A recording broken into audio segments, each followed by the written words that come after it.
আমরা বিগত 54 বছরে দেখেছি ভারতের দাদাগিরি অ্যাটিচিউড, আমাদের উপর বসিং করার অ্যাটিচিউড, আমাদেরকে মানে খবরদারি করার অ্যাটিচিউড, আমাদের বিভিন্ন ব্যাপারে তারা ইন্টারফেয়ার করবে, ইভেন কি আমাদের আভ্যন্তরীণ রাজনীতি, আভ্যন্তরীণ অর্থনীতি, আভ্যন্তরীণ অন্যান্য জিনিসের ব্যাপারেও তারা নাক গলাবে। এটা তো আমরা মেনে নিতে পারি না, বাংলাদেশের জনগণ আর মেনে নেবে না। এবং এইটার ক্লিয়ার মেসেজ এই 2024 সালে আমাদের ছাত্র জনতা, বিভিন্ন পেশা মানুষগণ দিয়ে দিছে। তো সেজন্য ভারতের উচিত তাদের পররাষ্ট্রনীতি রিভিউ করে যদি ন্যায্যতা এবং সমতার ভিত্তিতে পরবর্তীতে একজন প্রতিবেশী হিসাবে আমাদের সাথে লেনদেন করতে চায়, তা হতে পারে। কিন্তু এদেরকে বন্ধু ভাবার ব্যাপারে আমাদেরকে অনেকবার চিন্তা করতে হবে। কোনো বন্ধু যদি ঠিকমতো আপনার সাথে ব্যবহার না করে এবং সে যদি আপনার প্রতি ধ্বংসাত্মক হয়, হিংসাত্মক হয়, তাকে আপনি পরিবর্তন করতে পারেন। তো আমরা দরকার হলে ভালো বন্ধু খুঁজে নেব, এটা কোনো ব্যাপার না। সেনাবাহিনী 1971 সালে যে গৌরবজনক ভূমিকা নিয়েছিল, 2009 সালে পিলখানার ঘটনায় তার অধঃপতন হয়েছিল বলে কি মনে করেন? আসলে আপনার এই প্রশ্নটা খুবই কষ্টের, কারণ আমি একজন সেনাবাহিনীর অফিসার এবং তখন আমি চাকরিতে ছিলাম। যখন পিলখানায় আমাদের সেনা অফিসারগুলোকে একটা একটা করে পাখির মতো গুলি করে মারা হচ্ছে, তখন কিন্তু কোনো সহযোগিতা শেখ হাসিনার পক্ষ থেকে যায়নি। এই টেলিফোন কনভারসেশনের একটা ভিডিও, একটা অডিও ক্লিপ আছে, এটা হয়তো আপনারা শুনেছেন।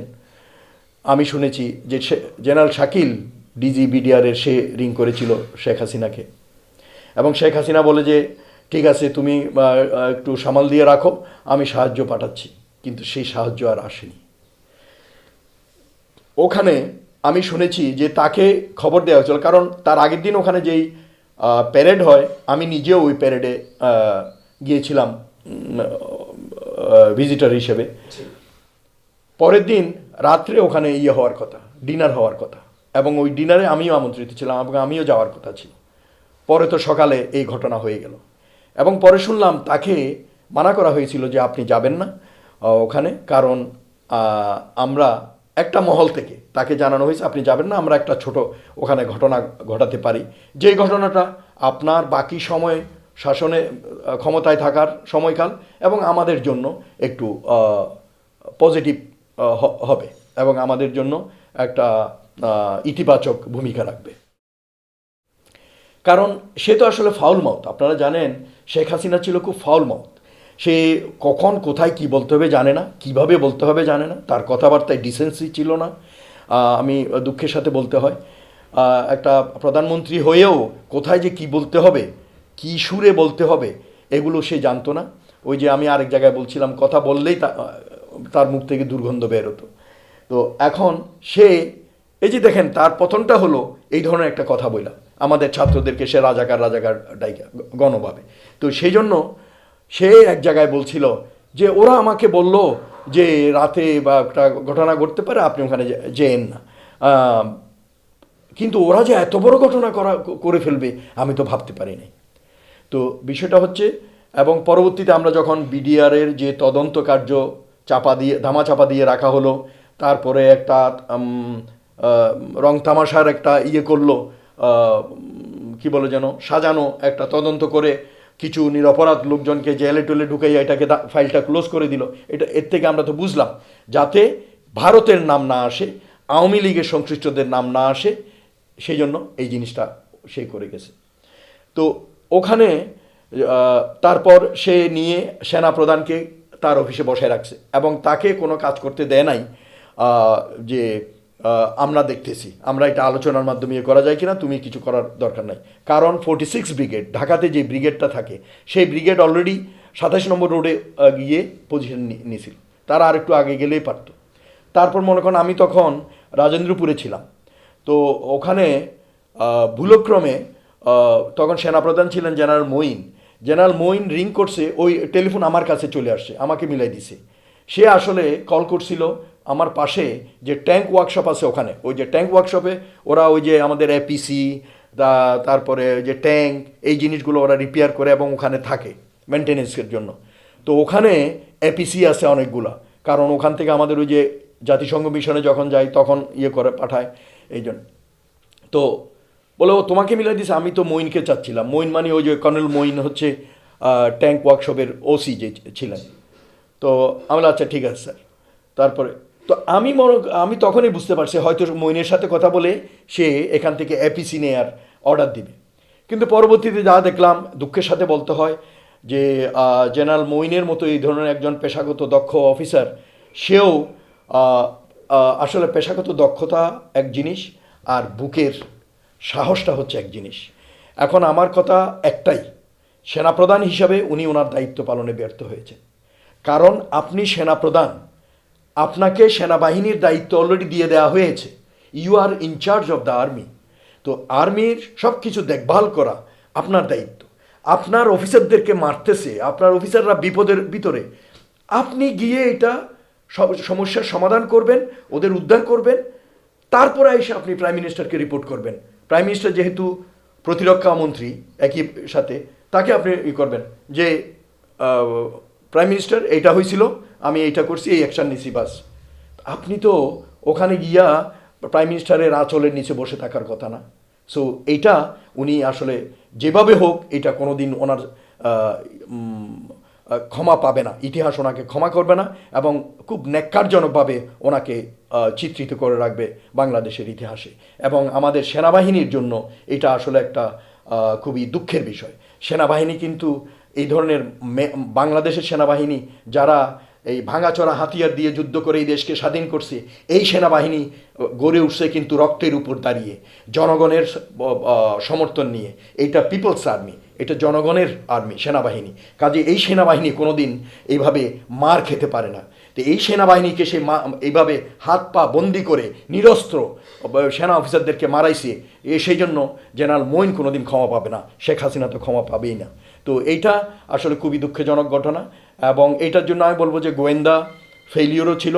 এটার জন্য গোয়েন্দা বাহিনীরও আমি বলবো যে ব্যর্থতা ছিল। তারা এটা আগে এই ধরনের খবর মনিটর করতে পারে নাই।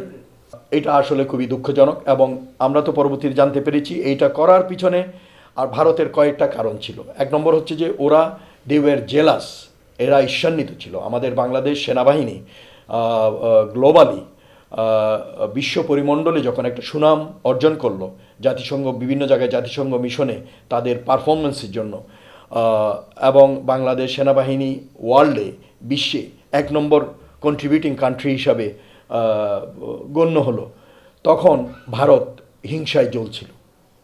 2 নম্বর হচ্ছে রৌমারী পাদুয়াতে 2007 সালে যখন মাইর খেল, এই মাইর খাওয়ার একটা প্রতিশোধ নেয়ার স্পৃহা তাদের ভিতর ছিল। 3 নম্বর হচ্ছে একই সাথে আমাদের এই ধরনের একটা পেশাগতভাবে দক্ষ আমাদের বিডিআর বাংলাদেশ রাইফেলসের কর্মক্ষমতা এবং মনোবলকে ধ্বংস করার জন্য তারা এটা করছে। 4 নম্বর হচ্ছে যে যাতে বাংলাদেশ সেনাবাহিনীর মধ্য থেকে কোনো ধরনের সামরিক প্রচেষ্টা না হয় শেখ হাসিনা ক্ষমতায় থাকাকালীন সময়ে, সেই জন্য এটা একটা ধাক্কা দেওয়ার জন্য, একটা বাড়ি দেওয়ার জন্য এই জিনিসটা করছে। তো এই ধরনের আরও অনেক কিছু আছে। তো এইগুলোর সাথে সবগুলোর সাথে ভারতের স্বার্থ জড়িত, এবং পরবর্তীতে আমরা জানতে পেরেছি, বুঝতে পেরেছি, এবং তদন্তে বেরিয়ে আসছে ভারত এটার সাথে সরাসরি জড়িত ছিল। বাংলাদেশ নিয়ে ভারতের কূটনীতিকে কিভাবে দেখছেন? আমি একটু আগে আপনাকে যেটা বলছিলাম, দেখেন ভারত বাংলাদেশ সম্পর্ক এটা অনেক আগে থেকেই, সেই জন্মের পর থেকেই, দেশ বিভাগের পর থেকেই, 1947-এর পর থেকেই। কিন্তু তখন থেকেই আমরা কিন্তু দেখে আসছি যে তারা বাংলাদেশের মুসলমানদেরকে কখনো আপন করে নিতে পারেনি। আপনারা এখনও দেখেন যে যখন ইসলামের কথা বলেন, যখন মুসলমানের কথা বলেন, তাদের অ্যালার্জি হয়ে যায়, তাদের গায়ে জ্বর এসে যায়। আমাদের দেশে কি হচ্ছে, আমাদের এই দেশ তো ভাই এটা শাহমানতের দেশ, শাহপরানের দেশ, 12 আউলিয়ার দেশ। তো এই দেশে তো আপনি আমার এখানে হিন্দুত্ববাদী কায়েম করতে পারবেন না। তাই বলে আমাদের এখানে যারা সংখ্যালঘু আছে তাদেরকে তো আমরা যথেষ্ট সুরক্ষা দিই। আমাদের দেশে তো সাম্প্রদায়িক সম্প্রীতি যেরকম আছে তার দেশে তো নাই, ভারতে তো নাই। ভারতে আমাদের মুসলমানরা গরু জবে করতে পারে না, কোরবানি করতে পারে না, তাদের ঈদ পরবগুলো ঠিকমতো পালন করতে পারে না, মসজিদে গিয়ে মাথায় টুপি দিয়ে নামাজ পড়তে পারে না। তো আমাদের দেশের কি হচ্ছে না হচ্ছে এগুলো নিয়ে তাদের মাথা ব্যথা করার কোনো কারণ নাই। তো এটা হচ্ছে যে ওই যে আমাদের একটা পরাজিত মানসিকতা, আমরা যে দাস্তখত দিয়ে দিছি ওদেরকে, আমাদের গোলামির যে জিঞ্জির আমরা পরিয়ে নিয়েছি নিজেদেরকে ভারতের কাছ থেকে, এবং ভারতের কাছে আমাদের বিক্রি করে দিয়েছি, সেজন্য আমরা ওদের সাহস বাড়িয়ে দিয়েছি। আমরা চোখে চোখ রেখে কথা বলিনি কখনো, এবং আমরা বলিনি, ভাবতে শিখিনি যে আমরা স্বাধীন সার্বভৌম দেশ। আমরা ছোট হতে পারি, কিন্তু আমাদের একটা সাহসী জনগোষ্ঠী আছে, আমাদের এখানে সাম্প্রদায়িক সম্প্রীতি আছে। তো কাজেই ওরা আমাদের বন্ধু কখনো ছিল না এবং বন্ধু হবেও না। কিন্তু একটা জিনিস আমি এখানে বলতে চাই যে ভৌগোলিকভাবে ভারত আমাদের প্রতিবেশী, এইটাতেও পরিবর্তন করা যাবে না। তো প্রতিবেশী হিসেবেও একটা ভালো প্রতিবেশী হিসাবে আমরা সহাবস্থান করতে পারি, কিন্তু এটার জন্য দুদেশেরই, বিশেষ করে ভারতের দরকার তাদের যে পররাষ্ট্রনীতি তার রিভিউ করতে হবে। কারণ তাদের যে দাদাগিরি অ্যাটিচিউড, এটা যদি থাকে বাংলাদেশের জনগণ আর মেনে নেবে না। আপনারা দেখতেই পারতেছেন, বিশেষ করে এই 24-এর পর আমরা বিগত 54 বছরে দেখেছি ভারতের দাদাগিরি অ্যাটিচিউড, আমাদের উপর বসিং করার অ্যাটিচিউড, আমাদেরকে মানে খবরদারি করার অ্যাটিচিউড, আমাদের বিভিন্ন ব্যাপারে তারা ইন্টারফেয়ার করবে, ইভেন কি আমাদের আভ্যন্তরীণ রাজনীতি, আভ্যন্তরীণ অর্থনীতি, আভ্যন্তরীণ অন্যান্য জিনিসের ব্যাপারেও তারা নাক গলাবে। এটা তো আমরা মেনে নিতে পারি না, বাংলাদেশের জনগণ আর মেনে নেবে না। এবং এইটার ক্লিয়ার মেসেজ এই 2024 সালে আমাদের ছাত্র জনতা, বিভিন্ন পেশা মানুষগণ দিয়ে দিছে। তো সেজন্য ভারতের উচিত তাদের পররাষ্ট্রনীতি রিভিউ করে, যদি ন্যায্যতা এবং সমতার ভিত্তিতে পরবর্তীতে একজন প্রতিবেশী হিসাবে আমাদের সাথে লেনদেন করতে চায়, তা হতে পারে। কিন্তু এদেরকে বন্ধু ভাবার ব্যাপারে আমাদেরকে অনেকবার চিন্তা করতে হবে। আর একটা কথা হচ্ছে যে বন্ধু, কোনো ফিক্স বন্ধু থাকতে হবে এমন কোনো কথা নাই। বন্ধু আমরা পরিবর্তন করতে পারি। কোনো বন্ধু যদি ঠিকমতো আপনার সাথে ব্যবহার না করে এবং সে যদি আপনার প্রতি ধ্বংসাত্মক হয়, হিংসাত্মক হয়, তাকে আপনি পরিবর্তন করতে পারেন। তো আমরা দরকার হলে ভালো বন্ধু খুঁজে নেব, এটা কোনো ব্যাপার না।